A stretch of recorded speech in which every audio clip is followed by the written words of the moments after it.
Hello मेरे छात्र एवं छात्राओं, नमस्कार। आज हम पढ़ेंगे रासायनिक अभिक्रिया एवं समीकरण। मतलब केमिस्ट्री का पहला चैप्टर पढ़ेंगे, रासायनिक अभिक्रिया एवं समीकरण।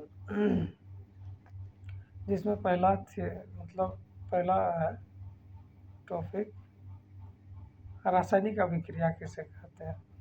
रासायनिक अभिक्रिया किसे कहते हैं तो हम पहले समझ लेते हैं रासायनिक अभिक्रिया किसे कहते हैं। वह मान के चलो, रासायनिक अभिक्रिया कहने का मतलब यह होगा कि मान के चलो कि दो चीज़ ए और बी दोनों को मिला दिए। हाँ, मतलब किसी भी चीज़ में मिला दिए, मिलाने के बाद क्या हुआ, CD प्राप्त हुआ। ठीक, तो इसमें क्या हो रहा है, ए बी जो था इससे अलग अलग मतलब गुण वाला CD प्राप्त हुआ। मैचिंग कर रहा है, ए बी मैचिंग कर रहा है CD से, नहीं कर रहा। नया गुण वाला पदार्थ बन गया। जैसे मान के चलो कि हम मतलब दैनिक जीवन का एक उदाहरण ले लेते हैं। हम पानी में चीनी और दूध, चाय पत्ती डालते हैं तो हमको चाय मिलता है, चाय बनता है। ठीक, तो ये भी क्या है, रासायनिक अभिक्रिया है। और उसी प्रकार हम आगे देखेंगे कि जब हम अम्ल और क्षार का अभिक्रिया कहते हैं, रासायनिक अभिक्रिया मतलब दोनों को मिलाते हैं, संयोग करते हैं, जोड़ते हैं, दोनों को मिला देते हैं। अम्ल और क्षार को भस्म भी बोला जाता है। अम्ल और क्षार को अगर मिलाते हैं तो लवण और जल बनता है। हाँ, तो इससे क्या पता चल रहा है। और सल्फर को ऑक्सीजन से मिलाएंगे, सल्फर डाइऑक्साइड प्राप्त होगा। और कैल्शियम कार्बोनेट को यदि हम गर्म करेंगे, यहाँ गर्म का चिन्ह छूट गया, यहाँ गर्म करेंगे, ठीक, इस तरह त्रिभुज तरह होता है, तो गर्म करेंगे तो यह टूट कर क्या हो जाएगा, CaCO3 कैल्शियम कार्बोनेट जो है, जिसे हम संगमरमर कहते हैं। और पेंसिल जो लिखा जाता है ब्लैक बोर्ड पे, वो होता है संगमरमर का। और क्या बोल सकते हैं, टेल्स जो होता है सब संगमरमर का होता है।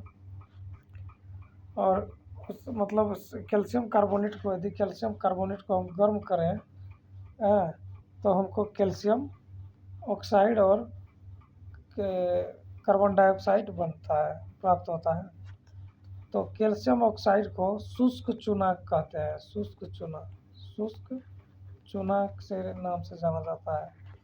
ऑब्जेक्टिव में पूछेगा शुष्क चूना का रासायनिक सूत्र, तो हम क्या कर देंगे, CaO।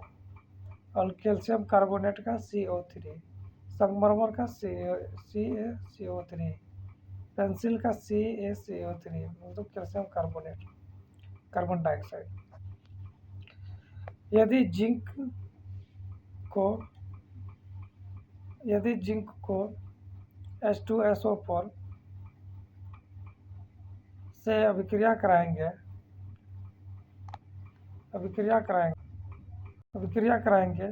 तो जिंक सल्फेट ZnSO4 और प्लस H2 गैस के रूप में प्राप्त होगा।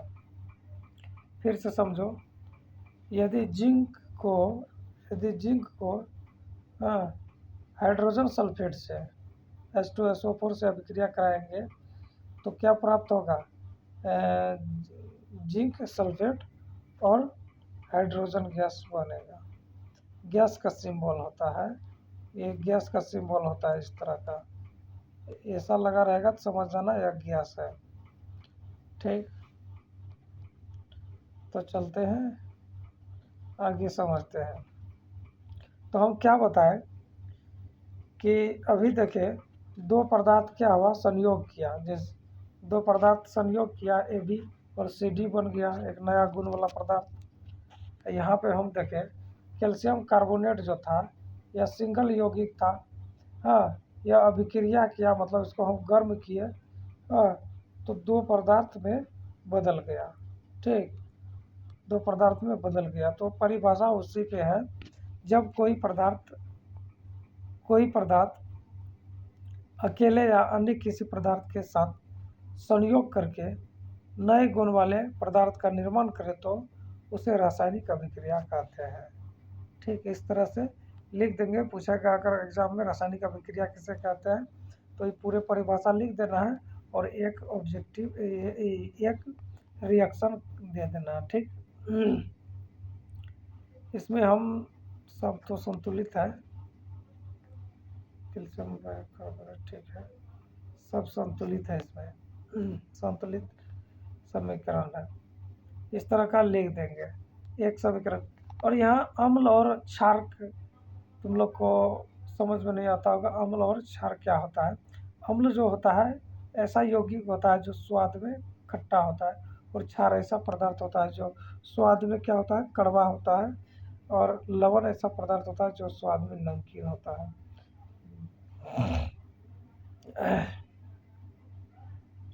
अगला हम पढ़ेंगे अभिकारक किसे कहते हैं।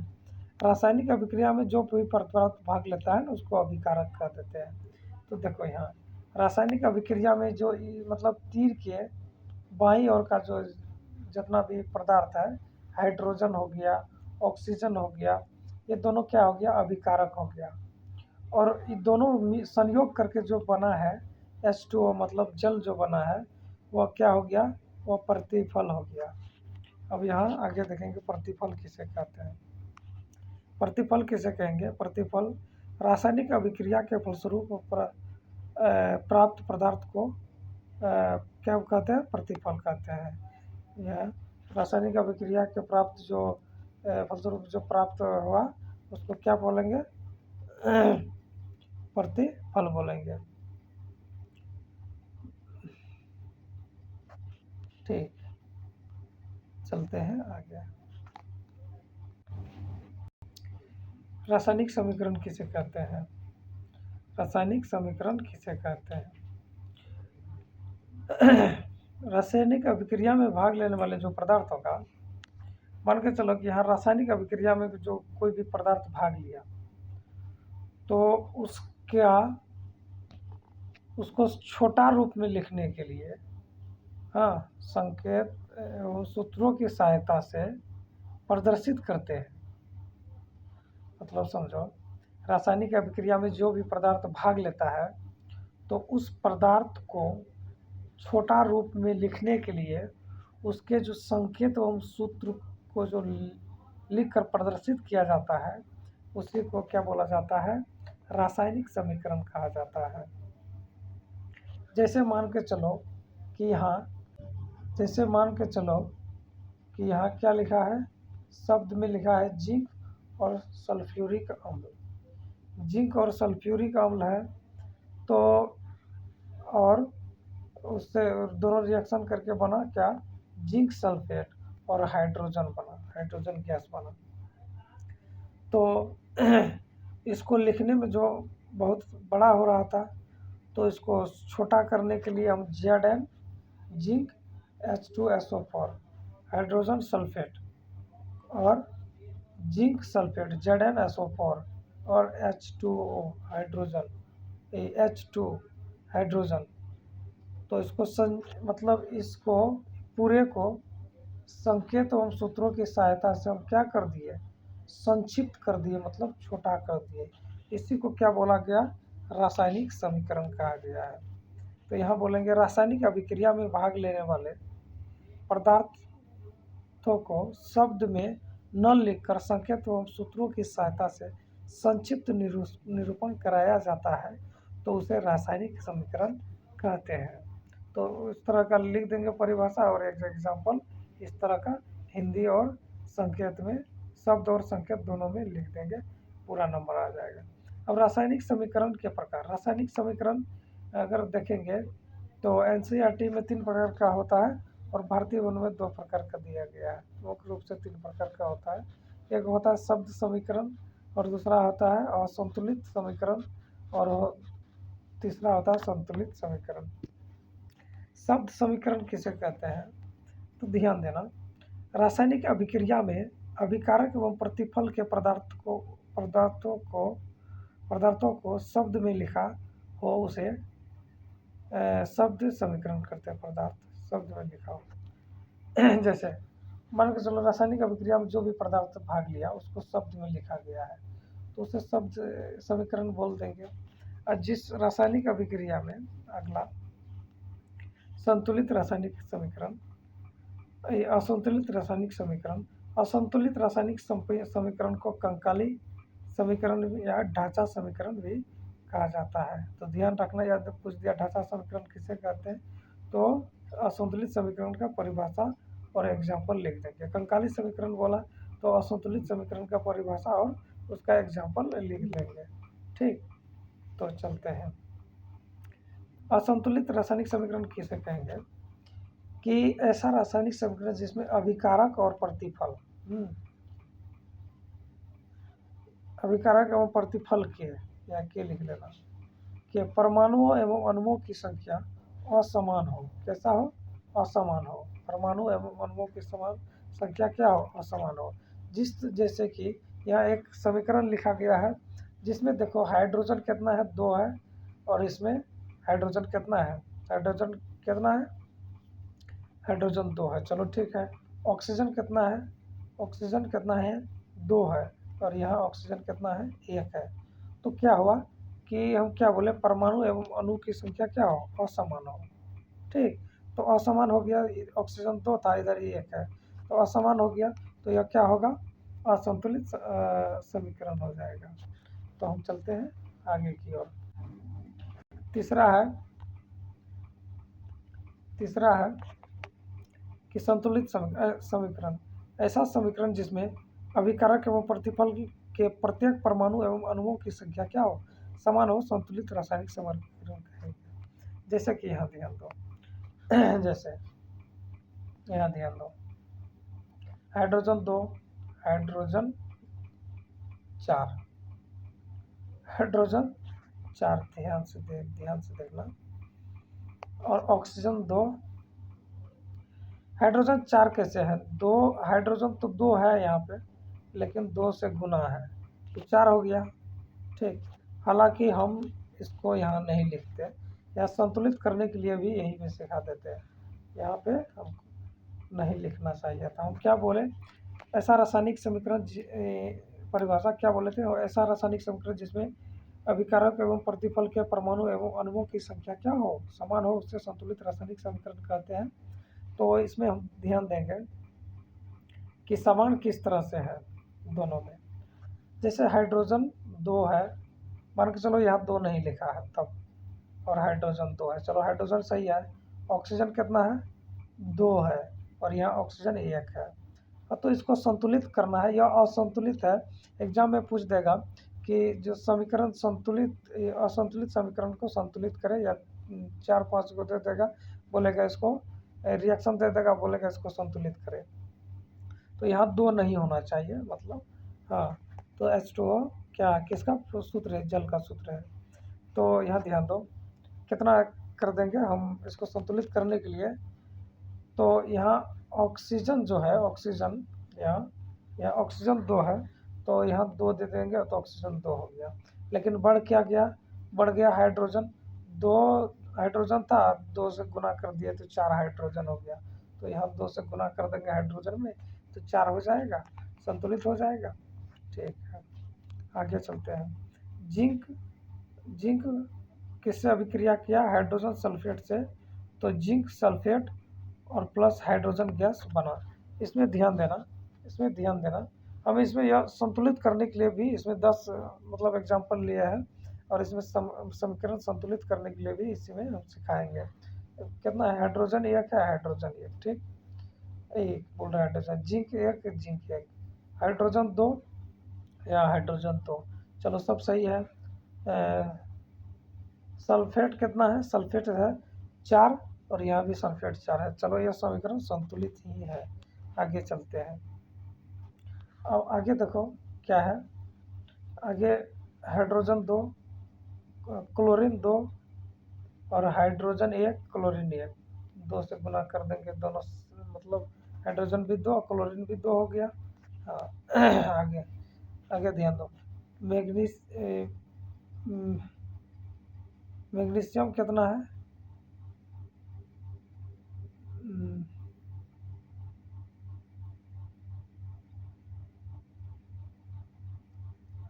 मैग्नीशियम है एक, इधर LHS में एक और RHS में भी एक। चलो Mg क्या है? बराबर है। हाइड्रोजन यहाँ 2 है, यहाँ हाइड्रोजन एक है, यहाँ हाइड्रोजन 2 है, यहाँ एक है और यहाँ 2 है, तो हाइड्रोजन का कमी हो रहा है। क्लोरीन मान के चलो 2 है, क्लोरीन यहाँ क्या है? एक है, तो किधर इधर क्लोरीन और हाइड्रोजन 2 2 हो गया, इधर एक है, तो उसको क्या करेंगे? बराबर करेंगे, तो यहाँ 2 से कर देंगे, हाइड्रोजन भी 2 क्लोरीन भी 2 हो गया, संतुलित हो गया। अगला देखो, अगला है सिल्वर नाइट्रेट और कॉपर। सिल्वर नाइट्रेट और कॉपर अभिक्रिया किया तो क्यूप्रिक नाइट्रेट और सिल्वर प्राप्त हुआ। सिल्वर को क्या कर दिया? विस्थापित कर दिया, मतलब अलग कर दिया नाइट्रेट से। तो यहाँ ध्यान देना, तो सिल्वर नाइट्रेट कितना है? ध्यान देना, Ag कितना है? एक है, चलो ये भी एक है। कॉपर सिंगल है, चलो सिंगल ठीक है।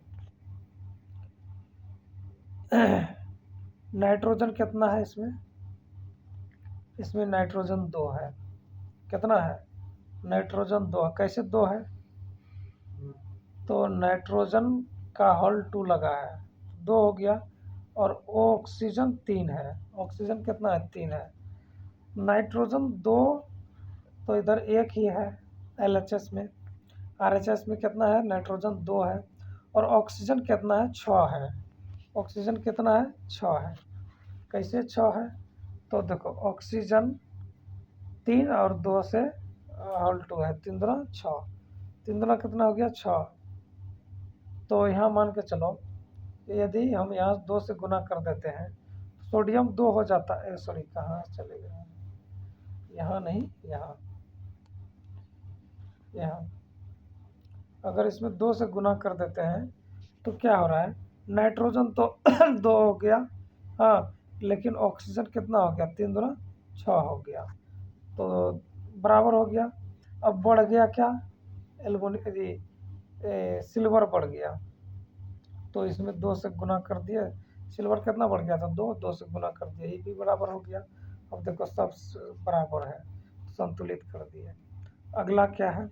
सोडियम हाइड्रोक्साइड और हाइड्रोजन सल्फेट। सोडियम हाइड्रोक्साइड की अभिक्रिया अगर H2SO4 हाइड्रोजन सल्फेट से कराएं तो सोडियम सल्फेट प्राप्त हुआ और जल बना। सोडियम सल्फेट प्राप्त हुआ और जल बना। सोडियम सल्फेट बना और जल बना। तो इसमें देखो सोडियम कितना है? 1 है, इधर सोडियम 2 है, ठीक। इधर सल्फेट कितना है? सल्फेट सल्फर 1 है और ऑक्सीजन 4 है। सल्फर 1 ऑक्सीजन 4, ठीक। चलो ये तो बराबर है, लेकिन सोडियम क्या है? इसमें RHS में 2 था, इसमें 1 था, तो सोडियम का कमी हो रहा है।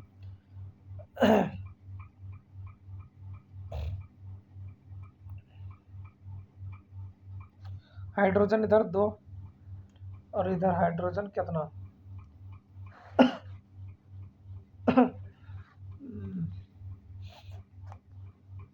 कहाँ चले गए यार?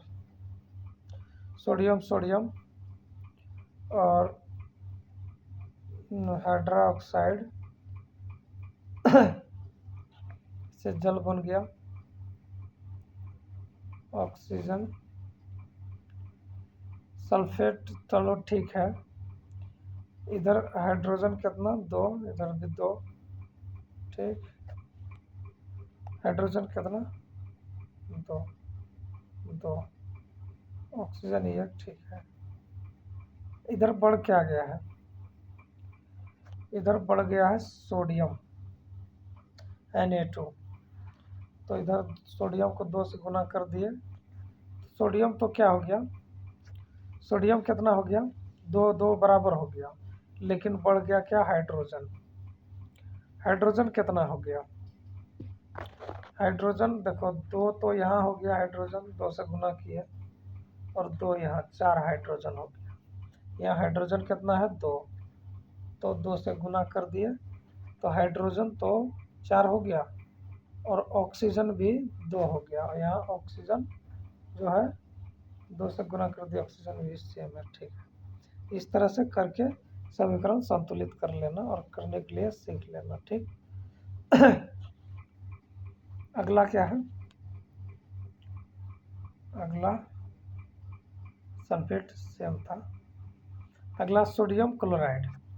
एक बात बताते हैं, H2SO4 जो है इसको अम्लराज भी बोला जाता है, अम्लों का राजा, एसिड है यह, जो बैटरी सब में रहता है, बैटरी सब में नॉर्मल रहता है, कम पावर का होता है। और सोडियम क्लोराइड जो है यह साधारण नमक का नाम है, सोडियम क्लोराइड मतलब जो नमक हम लोग खाते हैं।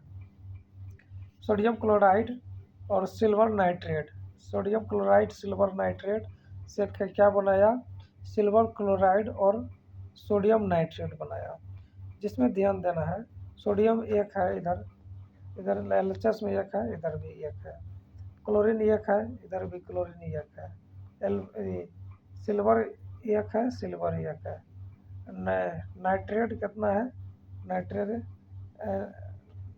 सेम है, ठीक है। चलो ये तो संतुलित है।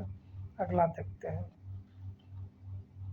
बेरियम, बेरियम क्लोराइड और potassium sulphate, barium sulphate, barium sulphate और पोटेशियम क्लोराइड बनता है।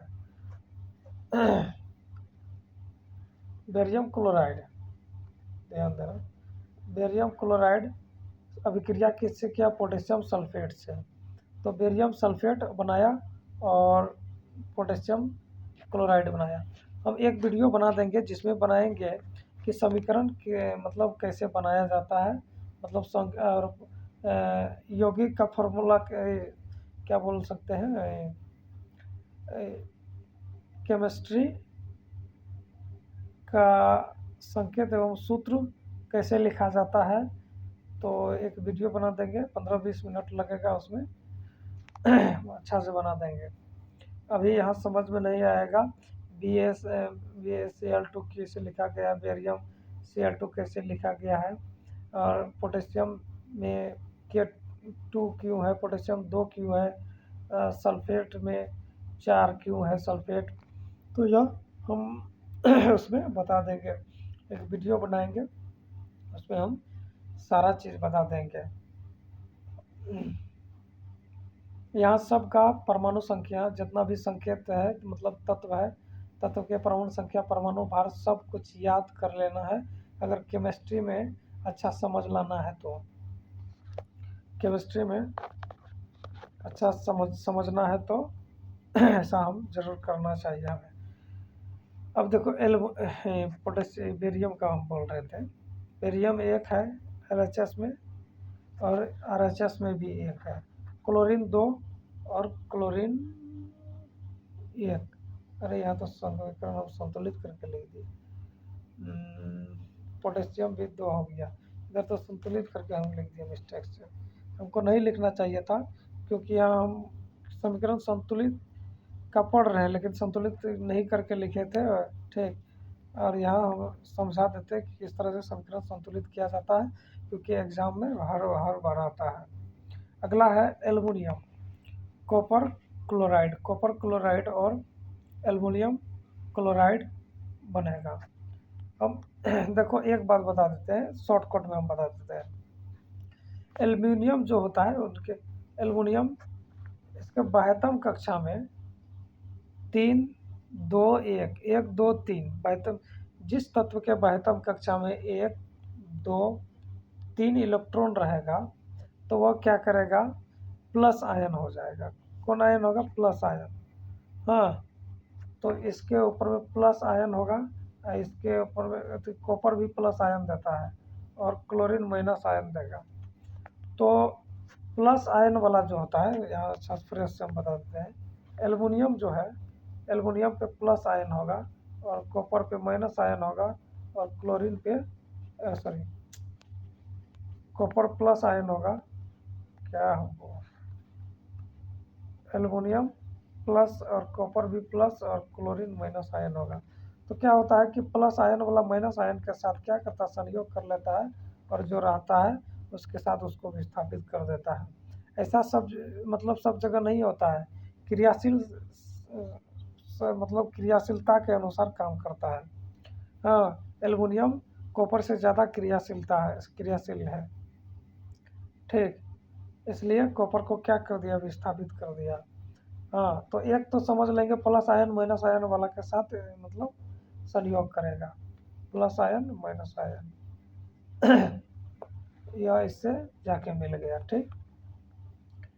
तो ध्यान देना, इसमें हम समीकरण संतुलित करने के लिए सीख रहे थे। यह सब मतलब अच्छा से पढ़ेंगे हम, क्या कौन सा चैप्टर में क्या क्या बोलते हैं,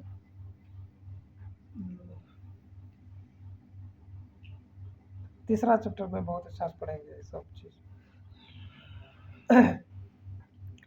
तो क्लोरीन एक है एलएचएस में और आरएचएस में भी क्लोरीन एक है, क्लोरीन एक है। और कॉपर कितना है, कॉपर एक है, कॉपर भी एक है। और क्या है यार,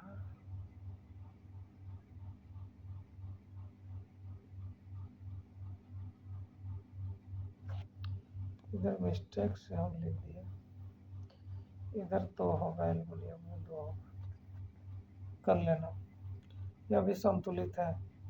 अगला है मीथेन CH4। मीथेन का सूत्र होता है, मीथेन बहुत मतलब ज्वलनशील पदार्थ जो ऑक्सीजन के संपर्क में आते ही क्या होता है, जलने लगता है। मीथेन गैस ऑक्सीजन से अभिक्रिया किया तो बनाया कार्बन डाइऑक्साइड गैस और बनाया जल, ऊष्मा बनाएगा और प्रकाश भी देगा, ठीक। तो इसमें मीथेन में तो क्या क्या क्या क्या कार्बन कितना है, कार्बन कितना है मीथेन में मीथेन में कार्बन एक है और हाइड्रोजन 4 है, यहाँ हाइड्रोजन 2 ही कम है, इधर एलएचएस में कम है, ये आरएचएस में कम है और ऑक्सीजन 2 था, ऑक्सीजन 2 है, लेकिन इधर ऑक्सीजन 2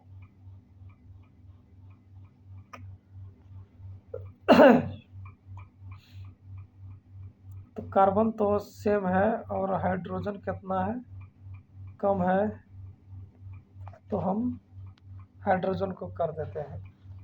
अब देखो यहाँ हाइड्रोजन कितना, हाइड्रोजन को 2 से कर दिए तो हाइड्रोजन 2 दूना 4 हो जाएगा, लेकिन ऑक्सीजन कितना हो गया, ऑक्सीजन 2 हो गया। हाँ, और इधर भी 2 ऑक्सीजन है तो 4 ऑक्सीजन, और यहाँ 2 से कर देंगे, ऑक्सीजन 4 हो गया और कार्बन कितना हो गया, कार्बन 1, कार्बन 1 संतुलित हो गया। अगला देखो, कॉपर और ऑक्सीजन से अभिक्रिया कराएंगे तो क्यूप्रिक ऑक्साइड बनाएगा, क्यूप्रिक ऑक्साइड बनाएगा। तो इसमें देखो ऑक्सीजन कितना 2, इधर ही 1 है, कॉपर कितना 1, कॉपर चलो ठीक ठाक है। तो मान के चलो इसमें अगर 2 से कर दिए गुना तो ऑक्सीजन तो 2 हो गया, लेकिन कॉपर क्या हो गया, बढ़ गया, बढ़ गया तो इधर भी 2 हम कर देंगे तो बराबर हो गया। अगला ध्यान दो, अगला है रासायनिक समीकरण को संतुलित क्यों करना आवश्यक होता है। बोर्ड एग्जाम में बहुत बार आता है। तो हम जानते हैं, क्या जानते हैं, लेबोजियर ने कहा था, लेबोजियर का सिद्धांत है कि द्रव्यमान संरक्षण के अनुसार हम इसको क्या कर सकते हैं क्या कर सकते हैं, संतुलित करेंगे। लेबुजर ने कहा था कि रासायनिक अभिक्रिया के फलस्वरूप न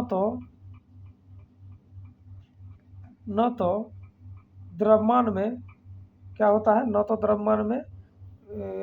द्रव्यमान का विनाश होता है, न ही निर्माण होता है, नहीं तो नष्ट होता है।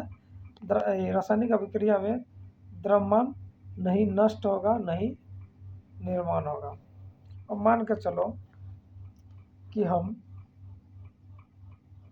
1 किलो चीनी लिए और 2 किलो क्या लिए, पानी लिए, तो बनेगा कितना? 3 किलो बनेगा कि घट जाएगा या बढ़ जाएगा?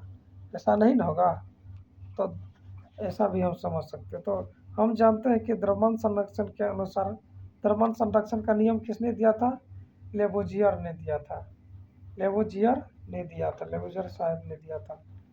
हम जानते हैं कि द्रव्यमान संरक्षण के अनुसार किसी भी रासायनिक अभिक्रिया में द्रव्यमान का न तो निर्माण होता है, न ही क्या होता है, विनाश होता है। इसलिए द्रव्यमान संरक्षण नियम पालन करने के लिए रासायनिक समीकरण को संतुलित किया जाता है।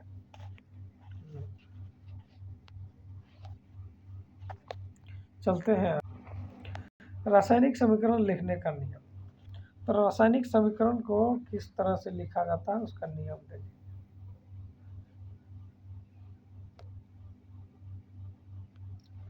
पहला क्या देखना है